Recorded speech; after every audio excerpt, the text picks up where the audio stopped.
So, if a tree is built from thin air, what keeps it from falling apart? What forces the carbon and oxygen to separate so the tree can grow? Sunlight. It takes the massive energy of the sun beating down on those leaves to pry those atoms apart and hold them in place. That means something completely magical happens when you light a piece of wood on fire. When those atoms finally climb over that barrier and snap back together, they release the exact same amount of energy it took to separate them in the first place. The heat warming your hands on a cold night, the golden light hitting your eyes? That is not just fire. That is decades-old sunlight, trapped inside the wood, finally escaping back into the universe. You are warming yourself with the ancient light of a star. But the incredible connection goes even deeper than that. Just think about your own body.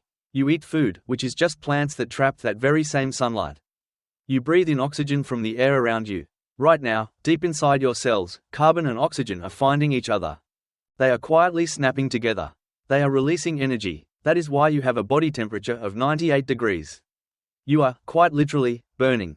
You are a slow-motion campfire, fueled by the stored energy of our sun, constantly exhaling the very same carbon air that will one day build another mighty tree.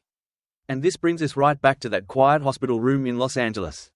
When Richard Feynman lay there, his life slowly fading away, it was not just a medical tragedy.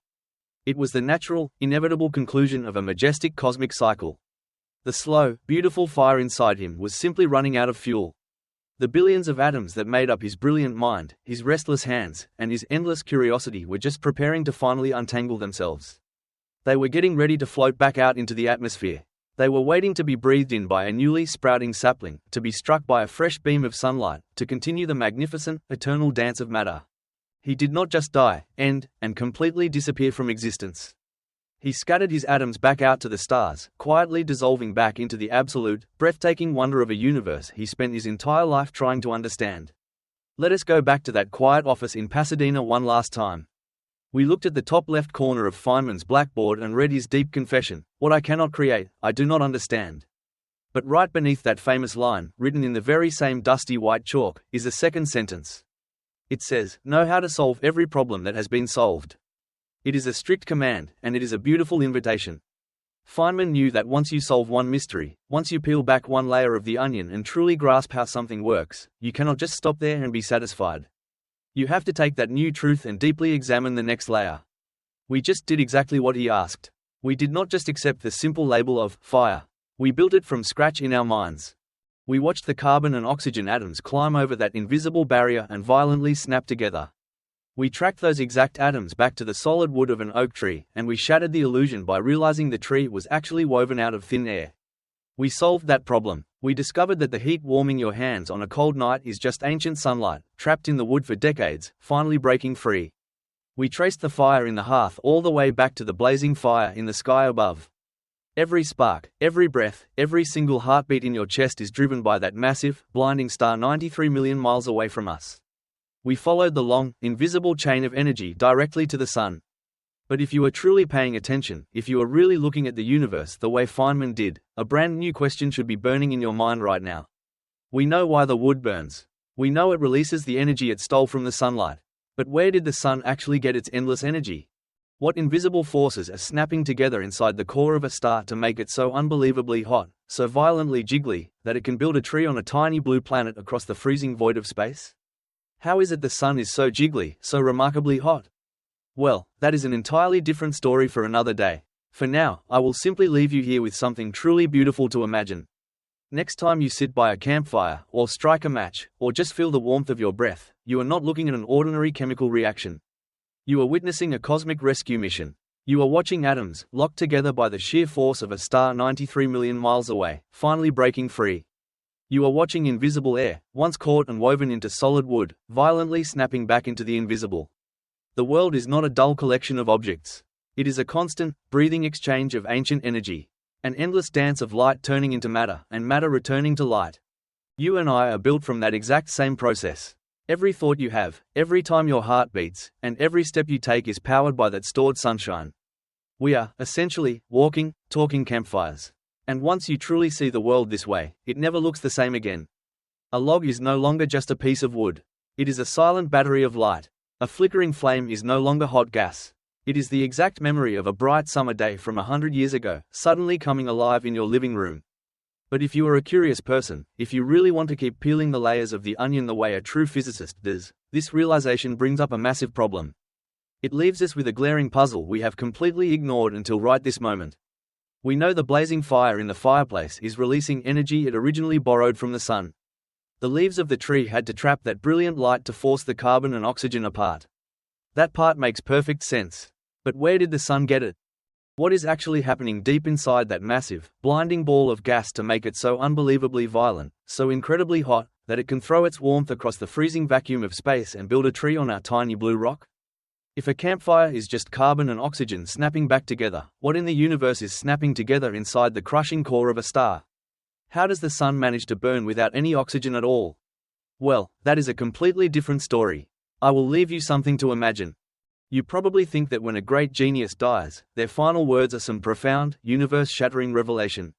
You picture him whispering a beautiful secret that finally makes sense of everything. That is exactly what you would expect from one of history's greatest minds, right? Wrong. When physicist Richard Feynman lay on his deathbed, his actual last words were nothing but a dry, bored joke. But while his voice faded, his dusty blackboard back at Caltech held a completely different story. He left behind a hidden message, a simple, quiet sentence that will forever change how you see reality itself. Picture a hospital room in Los Angeles. The steady, rhythmic beep of a heart monitor. The quiet, mechanical hum of the machines. Outside, the busy California streets are moving, but inside this room, time is slowly coming to a halt. Lying in that bed is one of the most brilliant minds of the 20th century. A man who understood the fundamental mechanics of the entire universe. But right now, he is just an old man fading away. He is dying of cancer. But think about what cancer actually is, through the eyes of a physicist. It is not just a medical tragedy. It is a microscopic rebellion. Deep inside his body, atoms and molecules that used to work together in perfect harmony have started jiggling out of control. The intricate, beautiful machinery of his cells is breaking down, vibrating chaotically, and ignoring the rules that kept him alive. The biological order is simply unraveling. As his body finally gave out, as that internal jiggling turned into a full collapse, he did not offer a tearful goodbye. He did not recite a profound poem about the universe. He just looked at the sterile walls, at the slow, inevitable process of his own system shutting down, and he muttered his final spoken words. He said, "I would hate to die twice. It is so boring." Just imagine that. Facing the absolute end, the ultimate unknown, his primary emotion was not terror. It was just sheer, unadulterated boredom. He had spent his entire life vibrating with intense curiosity, figuring out how the world wiggled, how atoms snapped together, and how light danced. But lying perfectly still, just waiting for the biological machine to finally stop? That was unbearable to him. It is a funny, deeply human way to exit the stage. But here is the catch. That quiet surrender in Los Angeles, that momentary boredom, was not his actual final message to us. While the monitors beeped their last in that hospital room, something much more important was waiting back in his empty office. So, what exactly did he leave behind before he was gone for good? Let us leave that quiet hospital room in Los Angeles and travel a few miles down the road to Pasadena, to the California Institute of Technology. Imagine an empty office. The lights are off, the desk is cluttered with papers, and the air is completely still. On the wall is a large, dusty blackboard. It is covered in mathematical symbols and complex diagrams, the beautiful remnants of a mind constantly at work. But if you look closely at the very top left corner of that board, you will find a single sentence written in chalk. It was left there, untouched, never erased by anyone. It says, "What I cannot create, I do not understand." Stop and think about that for a second. This is a man who won the Nobel Prize in Physics. A man who practically decoded the quantum world, who understood the intricate, invisible dance of subatomic particles better than almost anyone else alive.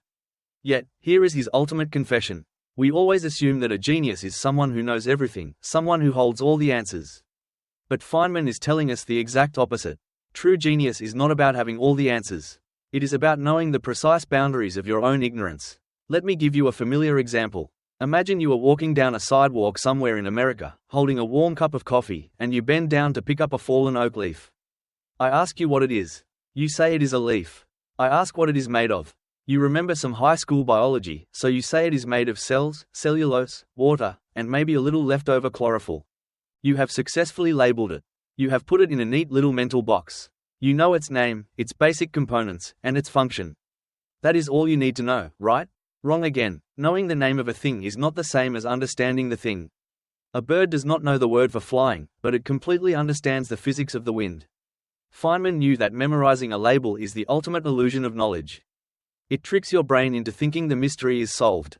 But if memorizing facts is not real understanding, then what did he actually mean? What does it mean to create something you cannot even hold in your hands? To truly understand something, Feynman believed you have to build it from scratch in your own mind. You have to take it apart down to the atoms and put it back together. Let us try it. Think about a campfire. You have seen fire 1,000 times. You feel the heat, and you see the flames. But what is it? If you just say it is combustion, you are just using another label. Let us actually create it. Imagine the wood. It is packed with carbon atoms. All around that wood, floating in the air, are oxygen atoms. Now, these carbon and oxygen atoms actually want to be next to each other. They are drawn to one another. But there is a problem. They cannot just join. There is an invisible wall between them, a barrier of energy. It is like a boulder resting at the bottom of a small hill, wanting to roll down the other side into a deep valley, but it needs a little push to get over that first hump. So, you strike a match. You introduce heat. Heat is just atoms jiggling really fast. You get those oxygen atoms wiggling and jiggling with so much energy that they finally climb over that barrier. And then, something incredible happens. They crash into the carbon atoms. They snap together. That violent snapping releases a burst of energy, which makes the atoms next to them jiggle even faster, making them climb over the barrier and snap together too. Snap, snap, snap.